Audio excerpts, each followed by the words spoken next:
Friends, welcome to my channel. తెల్లగా పాల వలె ఉన్నటువంటి ఈ ముక్కలు పచ్చి కొబ్బరి ముక్కలు.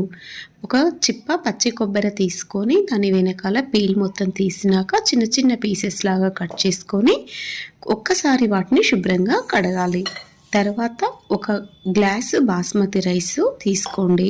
ఏ మెజర్మెంట్తోనైతే తీసుకుంటున్నామో అదే మెజర్మెంట్తో వాటర్ కూడా యాడ్ చేయాలి. సో ఇప్పుడు బియ్యం కడిగి పక్కన ఉంచాము. ఈ కొబ్బరి ముక్కలను పేస్ట్గా ప్రిపేర్ చేసుకోవాలి. కొద్దిగా వాటర్ యాడ్ చేస్తూ అప్పుడే ఇందులో నుండి కొబ్బరి పాలు అనేవి వస్తాయి. ఇలా మనము పచ్చి కొబ్బరి ఇంట్లో ఉన్నప్పుడు దీనిని మనం ఎన్నో రకాల స్వీట్స్గా ఎన్నో రెసిపీస్గా ప్రిపేర్ చేస్తూ ఉంటాము. అలా తయారు చేసింది ఈ కొబ్బరి పాలతో తయారు చేసేటువంటి కొబ్బరి అన్నము. ఈ కొబ్బరి అన్నము ఏ విధంగా ప్రిపేర్ చేయాలని వీడియో ఎండింగ్ వరకు స్కిప్ చేయకుండా చూస్తే మీకు వీడియో నచ్చితే దయచేసి లైక్ చేసి సబ్స్క్రైబ్ చేయగలరు. ఇలా మనము కొబ్బరి మొత్తం పేస్ట్ చేసిన తర్వాత కొబ్బరి పాలను ఆ పేస్ట్ నుండి సపరేట్ చేసుకోవాలి, ఇలా క్రష్ చేస్తూ. అప్పుడు పాలన్నీ కూడా కిందికి దిగిపోతాయి. సో ఇలా మనము తీసినటువంటి పాలు మనము ఏ గ్లాస్ అయితే రైస్ తీసుకున్నామో ఆ క్వాంటిటీతో చూసుకోవాలి. ఇంకా కొద్దిగా పాలు పలుచగా రావాలంటే వాటర్ కలపవచ్చు, అయినా పర్వాలేదు. ఇలా చిక్కగా తీస్తేనే పర్ఫెక్ట్గా ఉంటుంది. సో ఇలా మనకి ఒక చిప్పకి వచ్చేసి హాఫ్ గ్లాస్ మిల్క్ వచ్చేసాయి.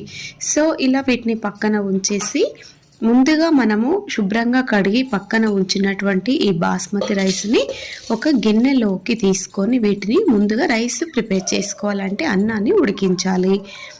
అదే ప్రెషర్ కుక్కర్లో ఉడికిస్తే అన్నం మొత్తం కూడా మెత్తగా అయిపోతుంది. కాబట్టి ఇలా సపరేట్గా మనము ఉడికించుకోవాలి. ఒక గ్లాసు రైస్కి గ్లాసున్నర వాటర్ సరిపోతుంది. 2 గ్లాసులు యాక్చువల్లీ తీసుకోవాలి. మిగతా హాఫ్ గ్లాసు కొబ్బరి పాలు యాడ్ చేస్తున్నాము కాబట్టి ఇలా 2 గ్లాసులతో రైస్ ఉడికిపోతుంది. దీనిని కొద్దిగా మీడియం ఫ్లేమ్లోనే మెల్లిగా ఉడికిస్తూ ఉండాలి. ఎందుకంటే అడుగు పట్టకుండా ఉండాలి కాబట్టి దీన్ని ఎక్కువసేపు కదపొద్దు. ఊరికే కదిపినా కానీ అన్నం మెత్తగా అయిపోయే అవకాశం ఉంటుంది. ఇలా దీనిని మనము మీడియం ఫ్లేమ్లో అన్నం పర్ఫెక్ట్గా విడివిడిగా పొడిగా వచ్చే విధంగా ఉడికించుకోవాలి. ఈ కొబ్బరి పాలు ఉడుకుతూ ఉంటే అందులో ఆయిల్ కంటెంట్ ఉంటుంది కాబట్టి మనం సపరేట్గా ఆయిల్ యాడ్ చేయవలసిన అవసరం లేదు అన్నంలో. అన్నం ఉడికినాక పక్కన దించేసి ఇప్పుడు కడాయిలో నూనె యాడ్ చేసి వేడైనాక కొద్దిగా శనగపప్పు, జీడిపప్పు, అదేవిధంగా మినపప్పు, జీలకర్ర, ఆవాలు ఇవి కొద్దిగా చిటపట అనే వరకు మెల్లిగా వీటిని వేయించుకోవాలి. మీరు ఎప్పుడు ప్రిపేర్ చేసినా ఒక్కసారి మీరు ఈ వీడియో చూస్తే ఇలాగే ప్రిపేర్ చేసుకుంటూ ఉంటారు. చాలా టేస్టీగా ఉంటుంది కొబ్బరి అన్నము. ఇప్పుడు ఒక 5-6 పచ్చిమిరపకాయ చీలికలు కూడా యాడ్ చేయండి. కరివేపాకు నేను స్కిప్ చేశాను, ఎందుకంటే టైంకు అందుబాటులో లేదు కాబట్టి. కరివేపాకు వేస్తే ఇంకా చాలా బాగా ఉంటుంది ఆ ఫ్లేవర్తో. కొద్దిగా తురిమినటువంటి క్యారెట్ వీలుంటే ఆప్షనల్ మాత్రమే, వీలుంటే యాడ్ చేయండి. అదేవిధంగా ఇంగువ ఉంటే అది కూడా యాడ్ చేసుకోవచ్చు.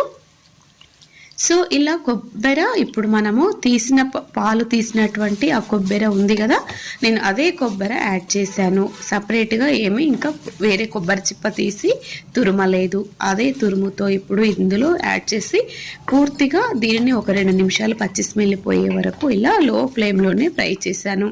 దీనిలో ఆయిల్ కంటెంట్ ఎలాగో ఉంటుంది కాబట్టి ఆయిల్ తక్కువగానే వాడాను.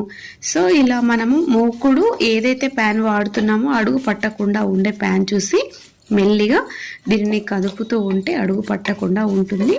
కొద్దిగా పసుపు యాడ్ చేసుకోవచ్చు, అప్పుడు మంచి కలర్ అనేది వస్తుంది. ఇలా ముందుగా మనం ఉడికించినటువంటి ఈ బాస్మతి రైస్ని వాటరు మొత్తం కూడా అందులోనే సింక్ అయిపోతుంది. కొద్దిగా ఏమన్నా ఉంటే తీసినా పర్వాలేదు. సో ఇలా పొడిగా పర్ఫెక్ట్గా ఉడికిపోయింది. ఇప్పుడు అన్నం ఇందులో యాడ్ చేసి టేస్ట్ని బట్టి సాల్ట్ యాడ్ చేసుకోవాలి. అదేవిధంగా పైన కొద్దిగా కొత్తిమీర, గుప్పెడంతా కొత్తిమీర యాడ్ చేసి దీన్ని మొత్తము అడుగు నుండి పై వరకు కదుపుతూ ఉంటే కొబ్బరి ఫ్లేవర్ తోటి ఈ అన్నము చాలా పర్ఫెక్ట్గా ఉంటుంది. ఈ కొబ్బరి అన్నము ప్రసాదంలోకి వాడుకోవచ్చు దేవుడికి, లేదా మనము లంచ్ బాక్స్లోకైనా సరే అప్పటికప్పుడు ప్రిపేర్ చేసి ఈ విధంగా మనము కొన్నిసార్లు కూరగాయలు లేనప్పుడైనా సరే ఇలా కూడా రెసిపీస్ ప్రిపేర్ చేసుకోవచ్చు.